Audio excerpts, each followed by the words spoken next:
"Not all those who wander are lost," says Bilbo, speaking very specifically about one particular man, the prophesied king of Gondor, the Strider, Aragorn the Ranger, all to convince skeptics that now was the time to follow the particulars of an ancient prophecy.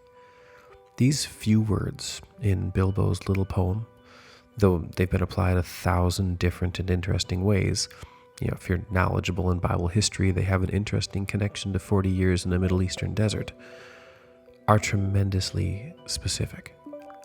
In other words, these words are not about you. You live in medias res. You are not the fulfillment of a singular, culture-defining prophecy with just one main character. The journeys on which you embark do not begin at the true beginning, and when you're all done, it will not really be the end.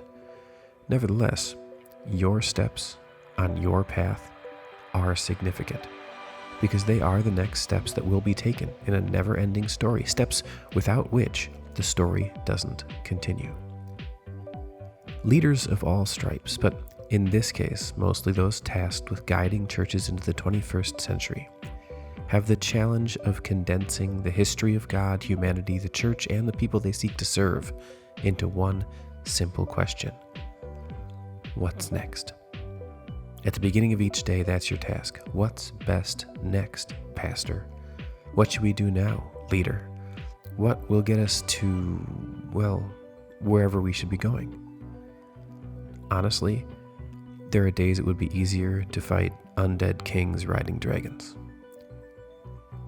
I know this feeling acutely.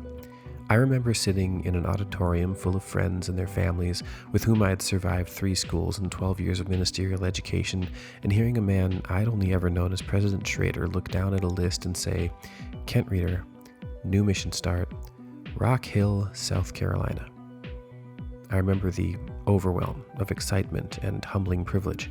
I remember my wife, Alex, and I quickly Googling where Rock Hill, South Carolina was as the names of those after mine in the alphabet were read. I remember the whirlwind meetings, looking for a townhome, packing, moving, new missionary orientation, setting up my first pastoral office.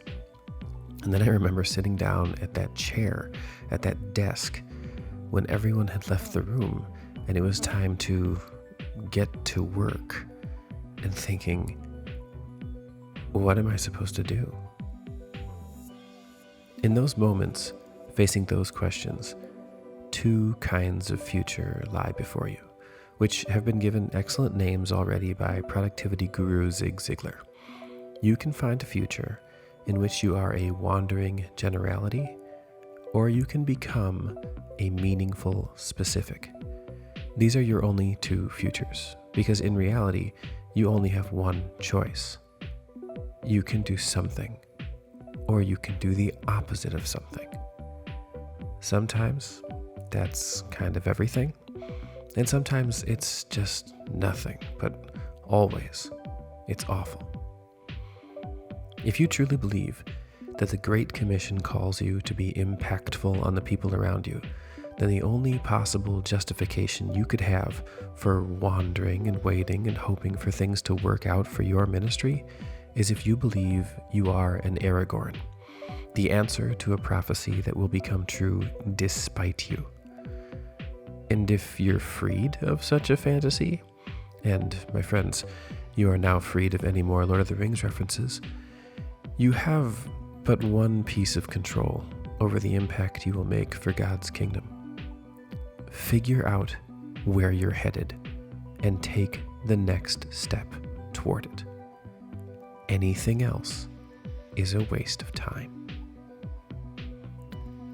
I don't know where you're at in ministry at this point. When I sat in the auditorium and heard my name, I had 9 more years left in my ministry than I do now. Your time is running out. Don't waste it. Instead, figure out what you're doing and take the next step.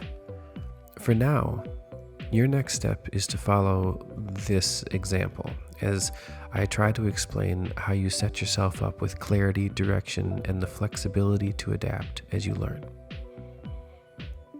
all this is good news, really.